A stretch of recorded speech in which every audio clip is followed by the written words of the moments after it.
салом ба ҳама халқи тоҷик. номи ман Шерози, канали Tajik Blog. این کانال کار خود را 9 اپریل سال 2017 سر کرده است و حالا باشد هم کار خود را دوام داده ایستاده است و زیاد از 100,000 تماشابین دارد.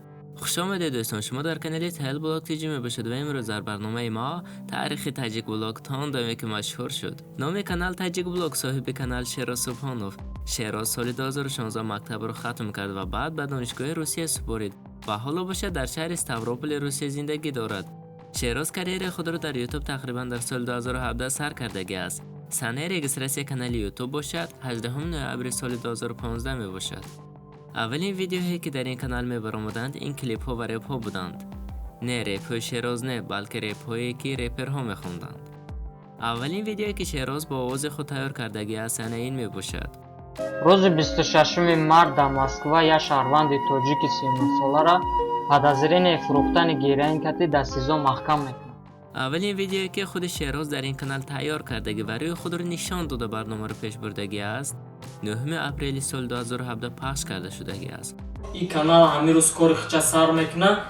اما این هم به فکر ما برای آنه که شاید افطار کانال ویدیوهای از این پیشتر بوده را نیز کردگی است. این را ما نمیدانیم.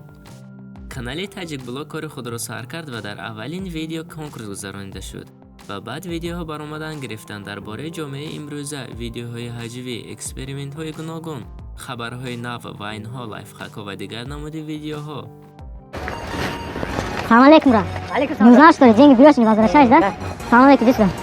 Брат, я верну тебе. Да иди сюда, нормально все будет. А где шкаф, диван, телевизор? Он даже холодильник не купил.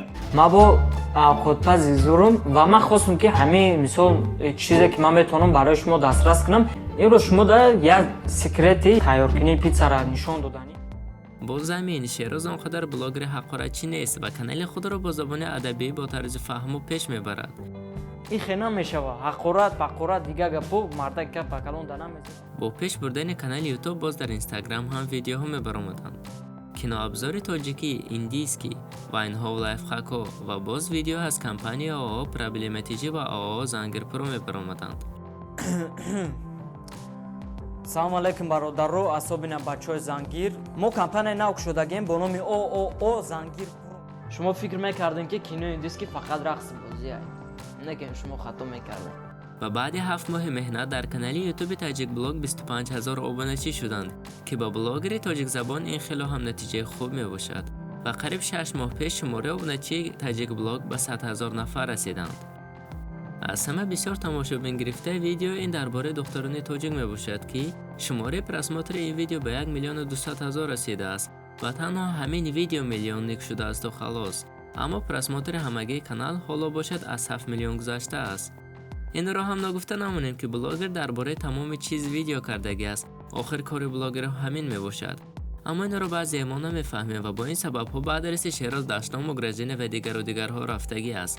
اما چه خیلی خود میگوید قدر آدم مرا حقارت دشنام و گرجین کردگن اقلا یک نفر هم ورا ما در حیات ندیدم. حقارت و نسرین مرا ویران نکنه، حیات مرا ویران نکنه، اولای مرا ویران نکنه.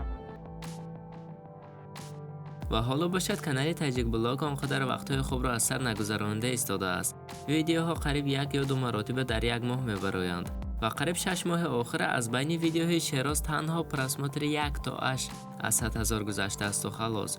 این هم از سبب آن میباشد که بلاگر حالا در وطن است. برای همین و به نزدیکی شیراز باز به روسیه برمیگردد و چه خیلی افطار کانال میگوید کانال باز رنگ پیشتر کار خود را دوام خواهد داد. حالا باشد شماره آبونچی کانال تاجیک بلاگ به 114,000 نفر رسیدند. از آن اینستاگرام باشد به 12,000 نفر.